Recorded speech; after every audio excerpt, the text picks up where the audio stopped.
you're given, that's how we live it. Don't be mad at the system, it's simply how we've existed. नमस्कार प्यारे बच्चों, मैं आज आपके सामने कक्षा 10वीं गद्य भाग का पाठ 1 नेताजी का चश्मा पढ़ाने जा रही हूँ। नेताजी का चश्मा, इसके लेखक हैं स्वयं प्रकाश जी। इस पाठ में जैसे कि आप सबसे आपको पता चलता है नेताजी का चश्मा। नेताजी कौन थे? सुभाष चंद्र बोस। सुभाष चंद्र बोस जी की एक तस्वीर मूर्ति यहाँ पर थी। जो मूर्ति थी उस पर चश्मा नहीं था, उसके आधार पर ही ये आपका पाठ है। इस पाठ में क्या दिया गया है, सबसे पहले यहाँ मुख्य पात्र आपको बताती हूँ। जैसा कि आपकी बोर्ड की क्लास में आता है, उसमें क्या होता है कि बोर्ड की क्लास में मुख्य पात्र के बारे में अगर आपको पता हो तो आप पूरा पाठ आप सोल्व कर सकते हैं। जैसा कि यहाँ पर मुख्य पात्र हैं, हालदार साहब हैं, कैप्टन हैं और पानवाला है। अब हालदार साहब के बारे में आपको बताती हूँ। हालदार साहब क्या है? हालदार साहब यहाँ एक कस्बा है जिस पर नेताजी की मूर्ति लगी हुई थी चौराहे पर। उस कस्बे में क्या करते थे हालदार साहब? 15वें दिन कंपनी के काम से वहाँ से गुजरते थे। तो उस समय वो जब वहाँ से गुजरते थे तो उस कस्बे के बारे में एक बार आपको थोड़ा सा बता देती हूँ। उस कस्बे में क्या क्या था? उस कस्बे में क्या था, एक छोटा सा यह कस्बा था और वो नगर पालिका के अधीन था। इस कस्बे में क्या था, कुछ थोड़े से पक्के मकान थे, एक सिनेमा घर था, बालक बालिकाओं के 2 विद्यालय थे, एक सीमेंट का कारखाना था और एक नगर पालिका थी। और इस कस्बे के मुख्य बाजार के चौराहे पर ही ये नेताजी की जो मूर्ति थी वो लगी हुई थी। और ये मूर्ति किसने बनवाई थी? ये मूर्ति नगर पालिका ने बनवाई थी। क्या था कि नगर पालिका का समय समाप्त हो गया था, तो नगर पालिका ने बात की कि ये मूर्ति कितने दिन में बनाई जा सकती है। तो जो पास का ही सरकारी स्कूल था उसमें ड्राइंग मास्टर मोतीलाल था, उससे बात की। उन्होंने कहा कि 1 महीने में ही वो बना देंगे।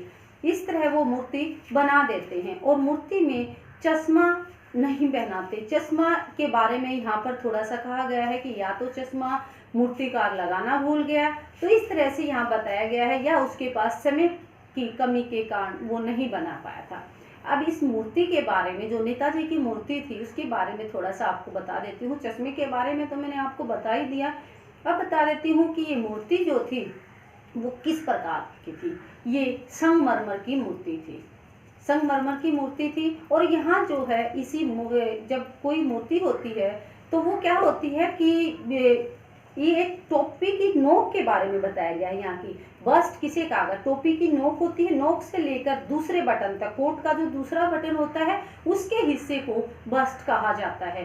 तो यहाँ बस्ट के बारे में आपके पाठ में दिया गया है कि बस्ट क्या होता है। आप समझ ही गए होंगे कि टोपी की नोक से लेकर कोट के दूसरे बटन तक का जो हिस्सा होता है उसको बस्ट कहा जाता है। और लगभग मूर्ति जो है वो इतनी ही बनी होती है जो स्थापित की जाती है। और ये मूर्ति जो है वहाँ चौराहे पर लगी हुई थी। तो क्या होता है, हालदार साहब जब वहाँ से गुजर रहे होते थे तो प्रतिदिन उस चौराहे पर एक और भी पान वाली दुकान थी, एक पान वाला था, उसके बारे में आपको बता देती हूँ। वहाँ रुककर वो पान खाते थे हालदार साहब। तो हालदार साहब वहाँ से गुजरते थे तो प्रतिदिन उस मूर्ति को देखते थे और देखते थे कि उस मूर्ति पर प्रतिदिन रियल चश्मा लगा होता था। रियल चश्मा जो असली चश्मा होता है, जैसे आप सभी पहनते हैं, तो ऐसा चश्मा उस पर लगा होता था। प्रतिदिन वो कभी ना कभी देखते थे कि कभी चौकोर, कभी गोल, कभी कैसा अलग अलग होता था। तो ये देखकर हालदार साहब वहाँ जो पान वाले की दुकान थी उससे पूछ लेते हैं कि ये क्या है, हर रोज ये क्यों बदल देते हैं। तो पान वाले ने बताया कि ये कैप्टन लगाता है। कैप्टन कौन है? अब उसके हालदार साहब के मन में जिज्ञासा हुई कि कैप्टन है कौन। तो जब हालदार साहब ने पूछा तो पान वाले ने बताया कि वो एक चश्मे बेचने वाला है। पहले तो हालदार साहब सोचते थे कि कोई स्वतंत्रता सेनानी या भूतपूर्व सैनिक होगा, जैसे कैप्टन नाम से ही हो, और उसके देशभक्ति को देखकर उनको ऐसा लगा। और जब उसने पूछा और उसने बताया कि फिर कि वो क्या जाएगा, लंगड़ा क्या जाएगा फौज में, इस तरह से पान वाला कैप्टन पर व्यंग्य करता है क्योंकि वो एक पैर से लंगड़ा था। और वो अब आपको थोड़ा सा कैप्टन के बारे में बता देती हूँ बीच में, क्योंकि कैप्टन के बारे में रोल आया है। तो कैप्टन क्या था? कैप्टन एक फेरी लगाकर चश्मे बेचने वाला व्यक्ति था। वह बूढ़ा और कमजोर था और उसकी आर्थिक स्थिति भी अच्छी नहीं थी। परंतु देखिए उसकी देशभक्ति को, आर्थिक स्थिति भी अच्छी नहीं होने के बाद भी वह प्रतिदिन चश्मा लगाता था नेताजी की मूर्ति पर। और चश्मा जो बदलने वाली बात थी वो आपको बता देती हूँ। चश्मा बदलने की बात क्या थी, जब किसी ग्राहक को नेताजी की मूर्ति पर लगा हुआ चश्मा पसंद आ जाता था तो कैप्टन उस चश्मे को उतारकर उसकी जगह दूसरा चश्मा फिट कर देता था और वह ग्राहक को दे देता था। इस तरह से चश्मा बदला जाता था। फिर पान वाला कहता है कि देखिए वह आ गया है। जब अचानक देखता है कि कैप्टन आ गया है तो उसके बारे में बताता है कि वह आ गया है, देख लीजिए उसको, क्या करना है आपका उसका देख लीजिए। तो हवलदार साहब देखता है कि वह तो उसकी आर्थिक स्थिति भी अच्छी नहीं है। तो इस प्रकार हवलदार साहब को खुशी भी होती है कि एक आर्थिक स्थिति अच्छी न होने के बाद भी कैप्टन में कितनी देशभक्ति है कि वो नेताजी की मूर्ति पर प्रतिदिन चश्मा लगा देते हैं। अब आपके सामने पान वाले के बारे में आया तो पान वाले के बारे में बता देती हूँ थोड़ा सा। जैसे कि मैंने बताया मुख्य पात्र यही है। तो पान वाला क्या था, पान वाला जो है वह कस्बे के चौराहे पर पान बेचता था और वहाँ जो है जैसे आपको पता है पान बेचता तो आसपास की वहाँ भीड़ आती थी, लोग आते थे, सभी उसके पास पान खाते थे, तो पूरी कस्बे की खबर उसके पास रहती थी। फिर क्या होता है कि पान वाला जो है वो मुंह में पान चबाता रहता था और जब कोई उससे बोलता था तो सबसे पहले वो पान थूकता और फिर किसी से बात करता था। और उसकी तोंद होता है पेट, जैसे आपके पाठ में दिया गया है, जब वो बोलता था तो उसकी तोंद हिलती थी मतलब पेट बड़ा था तो वो हिलता था, उसके बारे में भी यहाँ बताया गया है।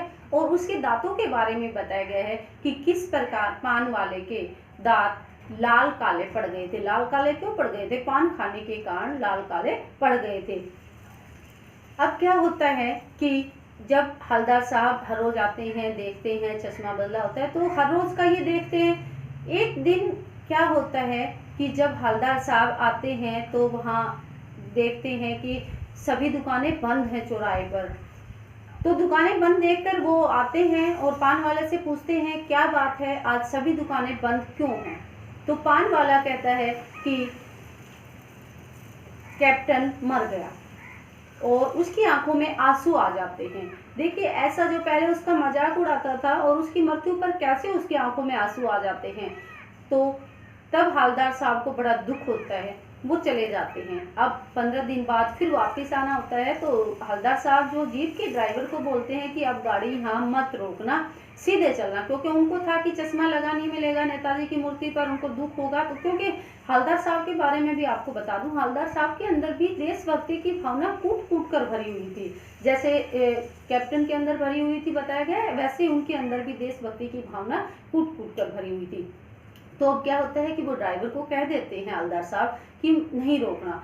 फिर क्या होता है जब हवलदार साहब वहाँ से गुजर रहे होते हैं तो अचानक ड्राइवर को जीप रोकने के लिए कह देते हैं। जीप रोकते हैं और हवलदार साहब देखते हैं कि उस मूर्ति पर सरकंडे का चश्मा लगा हुआ है। अब प्रश्न ये आता है कि सरकंडे का चश्मा लगाया किसने। तो यहाँ पर सरकंडे का चश्मा वहाँ के जो छोटे बच्चे थे, सरकंडे आप समझते ही होंगे, एक डंडी होती है जो बीच से उसको काटा जाता है और उससे चश्मा बनाया जा सकता है। इस प्रकार का वो बीच से खोखला होता है, तो ऐसे चश्मा बना देते हैं बच्चे वहाँ के। तो हवलदार साहब सोचते हैं कि यहाँ की नई पीढ़ी में भी जो है अभी भी देशभक्ति की भावना बची हुई है। इस प्रकार जो है वो खुश हो जाते हैं। और मैं आपको बताना चाहूँगी इसके साथ ही ये पाठ समाप्त होता है। और इस पाठ से क्या प्रेरणा मिलती है, इस पाठ से हमें देशभक्ति की भावना की प्रेरणा मिलती है कि हमें देश के लिए हमेशा तत्पर रहना चाहिए और जो देशभक्त लोग हैं उनका आदर सम्मान करना चाहिए। अब ये पाठ यहीं पर समाप्त होता है। धन्यवाद। और सभी इस बच्चे चैनल को सब्सक्राइब करना न भूलें।